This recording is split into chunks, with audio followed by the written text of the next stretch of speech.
اللہ اللہ اللہ اللہ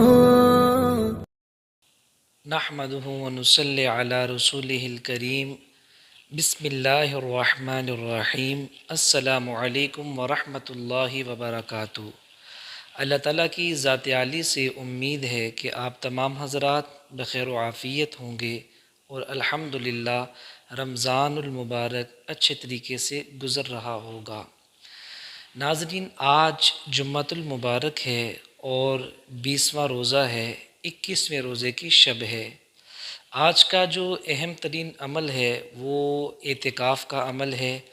آج الحمدللہ پاکستان کے اندر بہت ساری مساجد اعتکاف کے ساتھ آباد ہوں گی، اور ملک وہ کنٹریز جو ہم سے ایک دن پہلے ہیں، اور وہ الحمدللہ کل سے ان کی مساجد آباد ہو چکی ہیں۔ اعتکاف کے حوالے سے میں آپ سے گفتگو کرنا چاہوں گا۔ اعتکاف کی بنیادی طور پہ 3 قسمیں ہیں۔ ایک اعتکاف سنت ہوتا ہے، ایک اعتکاف نفل ہے، اور ایک اعتکاف کی قسم وہ واجب ہوتی ہے۔ ناظرین، سنت مؤکدہ جو اعتکاف ہے وہ رمضان المبارک کا آخری عشرہ، یعنی آخری 10 دن مسجد کے اندر اعتکاف کرنا، اس کو سنت مؤکدہ کہتے ہیں۔ یاد رکھیے گا، یہ پورے 10 دن کا اعتکاف ہے، 20ویں روزے سے لے کے اور چاند رات تک یہ 10 دن کا اعتکاف ہے۔ اسی طریقے سے جو نفلی اعتکاف ہے وہ آپ جس وقت بھی مسجد کے اندر داخل ہوں تو آپ اعتکاف کی نیت کر سکتے ہیں، اور عام طور پہ مساجد کے اندر جو 27ویں شب کو لوگ اعتکاف پہ بیٹھتے ہیں وہ بھی نفلی اعتکاف ہے، وہ سنت مؤکدہ اعتکاف نہیں۔ میں عرض کر چکا ہوں کہ سنت اعتکاف پورے 10 دن کا ہے۔ واجب اعتکاف کون سا ہوتا ہے؟ مثال کے طور پہ آپ نے اللہ تعالیٰ سے کوئی نظر مان لی، کوئی منت آپ نے مان لی کہ میرا فلاں کام ہو گیا، فلاں کام میں میں کامیاب ہو گیا تو میں اتنے دن کا اعتکاف کروں گا۔ اب اگر آپ کی وہ منت پوری ہو گئی، آپ کی وہ نظر پوری ہو گئی، تو جتنے دن کا اعتکاف آپ نے نظر مانی تھی اس کو پورا کرنا آپ کے اوپر واجب ہے۔ یاد رکھیے گا، عورت کے لیے اعتکاف کی سب سے بہترین اور فضیلت والی جگہ وہ گھر ہے، مسجد نہیں ہے، اور مرد کا اعتکاف گھر پہ نہیں ہو سکتا، مسجد کے اندر ہی اس کا اعتکاف ہوگا۔ لہٰذا بہت خوش نصیب ہیں اور باسعادت ہیں وہ مسلمان جو آج انشاءاللہ العزیز اعتکاف کی سعادت کو حاصل کریں گے۔ میں چند گزارشات، اہم باتیں ذکر کروں گا اپنے ان تمام بھائیوں کے لیے جو آج رات کو اعتکاف پہ بیٹھیں گے، اور اسی طرح چند باتیں ان بھائیوں کے لیے ہوں گی کہ جو اپنی کسی مجبوری کی وجہ سے، کسی عذر کی وجہ سے، کسی بیماری کی وجہ سے، کسی بھی مصروفیت کی وجہ سے، کوئی بھی عذر ہو سکتا ہے کہ وہ اعتکاف پہ نہیں بیٹھ پا رہے، تو ان لوگوں نے کیا کرنا ہے؟ سب سے پہلے تو میں مخاطب ہوں ان لوگوں سے کہ جو آج رات کو اعتکاف پہ بیٹھیں گے۔ یاد رکھیے گا، اعتکاف میں بیٹھنے کا ایک بہت بڑا مقصد یہ ہے کہ آپ شب قدر کو حاصل کر لیں۔ شب قدر یعنی وہ رات جو 1000 مہینوں سے بھی زیادہ بہتر ہے، آپ اس رات کو پالیں۔ یاد رکھیے گا، جتنی طاق راتیں ہیں، ان طاق راتوں میں سے کسی ایک رات میں شب قدر ہو سکتی ہے۔ لہٰذا آپ نے اپنا ایک سکیجول بنا لینا ہے کہ کم از کم طاق رات ساری کی ساری آپ نے عبادت میں گزارنی ہے۔ ویسے تو آپ نے دوسری راتوں میں بھی عبادت کرنی ہے، لیکن زیادہ اہتمام کے ساتھ آپ نے طاق راتوں میں عبادت کرنی ہے، اور اپنے آپ کو فضول گفتگو سے محفوظ رکھنا ہے۔ مساجد کے اندر بیٹھ کر، اللہ کے گھر میں بیٹھ کر فضولیات سے، لغویات سے، دنیاوی باتوں سے، دنیا ہی کو تو چھوڑ کے آپ اللہ کے در پہ پہنچے ہیں، تو یہاں پہ آپ نے اپنے آپ کو دنیاوی باتوں سے بچانا ہے، اور مسجد کے ماحول میں ہوتے ہوئے صرف اور صرف آپ کا منتہا، آپ کا مقصود، آپ کا مطلوب اللہ کی ذات ہو۔ اللہ کی محبت کو دل میں سمو لیں اور اللہ کے تعلق کو اپنے دل کے اندر بحال کر لیں، یہی آپ کا مقصد ہے، اور یہی اعتکاف کا فلسفہ ہے کہ کس طرح آپ اللہ کی محبت کو پالیں اور اللہ کی ذات آپ سے راضی ہو جائے اور اللہ کی ذات آپ کے تمام گناہوں کو معاف فرما دے۔ اعتکاف کی حالت میں آپ نے اپنے آپ کے لیے بھی دعائیں کرنی ہیں، اپنے گھرانے کے لیے، ملک پاکستان کے لیے، پوری امت مسلمہ کے لیے بالخصوص آپ نے دعائیں کرنی ہے۔ اعتکاف کی حالت میں چونکہ بندہ اللہ کا مہمان ہوتا ہے۔ ناظرین، یہ مساجد اللہ کے گھر ہیں، اللہ کے گھر کے اندر ٹھہرنے والا وہ اللہ کا مہمان ہے۔ تو مہمان جو چیز مانگتا ہے میزبان فوراً اس کو عطا کرتا ہے۔ اللہ کے گھر میں اعتکاف کی حالت میں جو بھی جائز دعائیں مانگی جاتی ہیں اللہ تعالیٰ اس کو ضرور قبول کرتے ہیں۔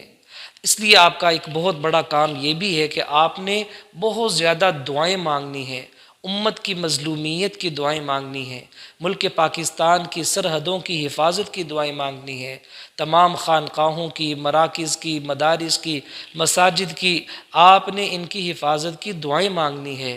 ہسپتال میں جتنے زیر علاج ہیں، لا علاج ہیں، جن کا آپریٹ ہو چکا ہے، جن کا ہونے والا ہے، ان کے لیے دعائیں مانگنی ہیں۔ کتنے ایسے نوجوان جوڑے ہیں گھروں کے اندر، ماں باپ ان کے حوالے سے بہت پریشان ہیں، ان کے رشتوں کے بارے میں دعائیں مانگنی ہیں، لڑکا ہو یا لڑکی ہو ان کے لیے آپ نے دعائیں مانگنی ہے۔ کتنی نوجوان ہماری نسل ہے، ان کی ایمان کی حفاظت کی، ان کی نگاہوں کی حفاظت کی آپ نے دعائیں مانگنی ہیں۔ تو رو رو کے، گڑ گڑا کے پوری امت کی طرف سے فریاد کرنی ہے اور مجموعی طور پہ اللہ سے معافی مانگنی ہے کہ اے اللہ پوری امت کی طرف سے میں معافی مانگتا ہوں، اے اللہ امت کے گناہوں کو معاف فرما۔ یہ آپ کا بہت بڑا کام ہے۔ اور میں اس لیے عرض کر رہا ہوں، صحیح مسلم کی روایت ہے، اللہ کے نبی صلی اللہ علیہ وسلم نے ارشاد فرمایا کہ جب ایک مسلمان بندہ کسی اپنے بھائی کے لیے دعا مانگتا ہے تو اللہ تعالیٰ اس کے پیچھے ایک فرشتہ کھڑا کرتے ہیں، تو وہ فرشتہ انہی الفاظ کے ساتھ اس بندے کے حق میں دعا مانگتا ہے جو بندہ اپنے مسلمان کے لیے مانگ رہا ہوتا ہے۔ جب ہم دعاؤں کا اہتمام کریں گے، دوسروں کے لیے مانگیں گے، تو جتنا کچھ دوسروں کے لیے مانگا ہوگا اللہ تعالیٰ وہ سارا ہمیں ضرور عطا فرما دیں گے۔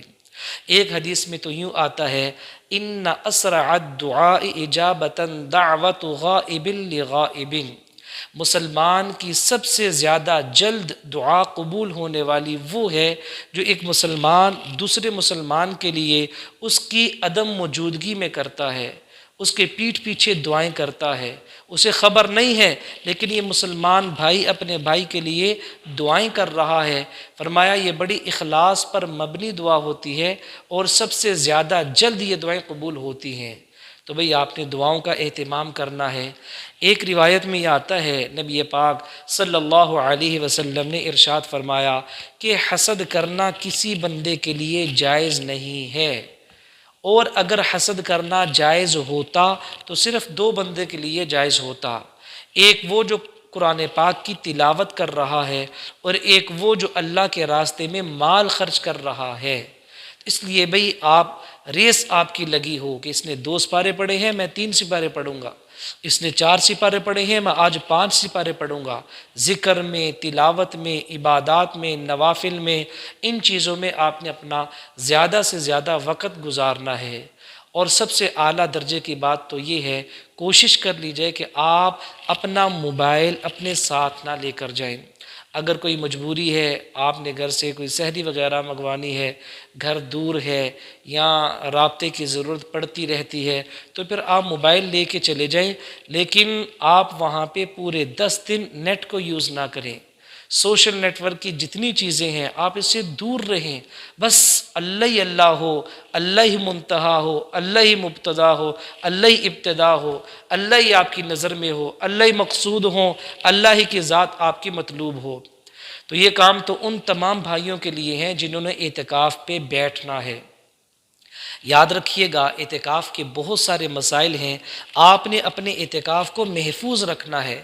جو مساجد کی حدود ہیں آپ نے اس حد سے بغیر کسی ضرورت اور حاجت کے باہر نہیں نکلنا۔ یاد رکھیے گا جوتیوں والی جگہ اور وضو والی جگہ یہ مساجد سے باہر ہوتی ہیں، آپ نے بغیر کسی ضرورت کے 1 منٹ کے لیے بھی مسجد سے باہر جوتیوں والی جگہ پہ یا غسل خانوں والی جگہ پہ یا وضو والی جگہ پہ آپ نے نہیں جانا۔ اور میرے وہ تمام بھائی کہ جو کسی بھی وجہ سے اعتکاف پہ نہیں بیٹھ سکے، ان کی خوشخبری کے لیے یہ ایک حدیث میں بیان کرتا ہوں۔ آپ نے یہ کرنا ہے کہ ویسے تو الحمدللہ آپ کرتے ہوں گے، لیکن بالخصوص جو طاق راتیں ہوں، آپ نے عشاء کی نماز بھی باجماعت پڑھنی ہے، چاہے آپ جتنے مرضی مصروف ہوں، اور آپ نے فجر کی نماز بھی باجماعت پڑھنی ہے۔ تو پھر ہوگا کیا؟ رسول پاک صلی اللہ علیہ وسلم نے ارشاد فرمایا، من صلی العشاء فی جماعت فکأنما قام نصف اللیل ومن صلی الصبح فی جماعت فکأنما صلی اللیل کلہ۔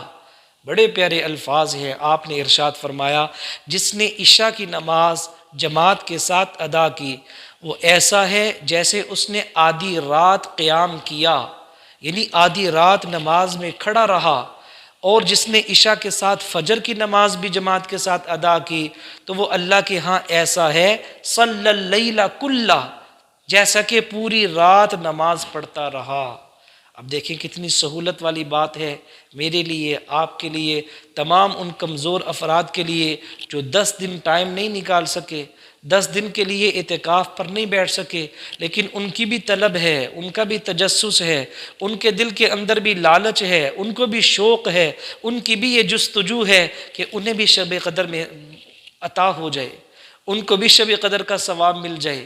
تو ان کے لیے یہ ایک ٹرک ہے، ٹوٹکا ہے، نبی پاک صلی اللہ علیہ وسلم کا بتایا ہوا طریقہ ہے کہ کم از کم وہ یہ کریں کہ فجر عشاء جماعت کے ساتھ پڑھ لیں، تو انشاءاللہ یہ طاق راتوں میں سے جس رات میں بھی شب قدر ہوگی، اللہ کے ہاں وہ ایسا ہوگا جیسے ساری رات نوافل پڑھتا رہا، ساری رات نماز پڑھتا رہا، ساری رات قیام میں کھڑا رہا، ساری رات اللہ کا ذکر کرتا رہا۔ تو یہ کام آپ نے لازمی کرنا ہے۔